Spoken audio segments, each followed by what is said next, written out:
உருகி தியானிக்க வேண்டும் அல்லவா?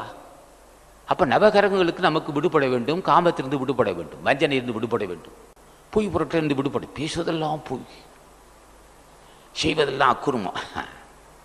பேசுவதெல்லாம் பொய், செய்வதெல்லாம் அக்குறுமா. பக்தி ஒன்றும் குறை இருக்காது. பக்தி என்பதே நல்ல மனம்தான். பக்தி என்பதே நல்ல மனம். அந்த பக்தியும் அந்த நல்ல மனமும் நல்லவனுடைய திருவடியை பற்றாமல் நல்ல மனம் வராது. அதுதான் பக்தி. அப்ப ஏன் இந்த பலகீனங்கள்? பல ஜென்மத்தில் செய்த பாவமே இது போன்ற எண்ணக்கேடுகள், குணைக்கேடுகள் இருக்கும். யாரேனும் பெரியவர்கள் வர வேண்டும், வரைவென்று சொல்ல வேண்டும். சொன்னாலன்றி ஒருவன் தெரியவே. இப்போ நம்ம அன்னதானம் கண்ட இடத்த செஞ்சுட்டு இருக்கிறோம். ஏன் செஞ்சுருக்கணும்? ஒவ்வொரு ஊர்லையும் தர்மத்தை பற்றி வளர்க்குறோம்.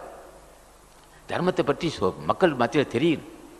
ஏன்றால் மனிதவருக்கு நாளுக்கு நாள் லோபித்தனமும் பொருள்கூடாத தன்மையும் அப்படியே நலிந்துட்டு வருது. எங்கே பார்த்தாலும் கொடுமைகள், நல்ல சிந்தனையே இல்லை, இறக்க சிந்தனை இல்லை. அந்த இறக்க சிந்தனைக்கு அன்னதானம் செய்ய சொல்லியிருக்கிறோம். அவன் நாளாதேசி அன்னதானம் செஞ்சுருக்கோம். பார்க்குறான், ஏன் நாம் செய்த அண்ணன். சேலத்தில் ஒரு இடத்துக்கு அன்னதானம் செஞ்சுக்கிட்டு இருந்திருக்கான். அந்த பார்த்தான்னு மற்றவர்கள் ராமசேலன்னு சொல்லிட்டு வீட்டிலேருந்து கொண்டாந்து போட்டு கொடுக்குறான். இப்போ நாலாதிசை அன்னதானம் நடந்துக்கிட்டு இருக்கு. நாலாதிசையும் தர்மம் தலை துவங்க வேண்டும், தர்மம் வளர வேண்டும் என்பதற்காக தான் இது செஞ்சிட்டு இருக்கோம்.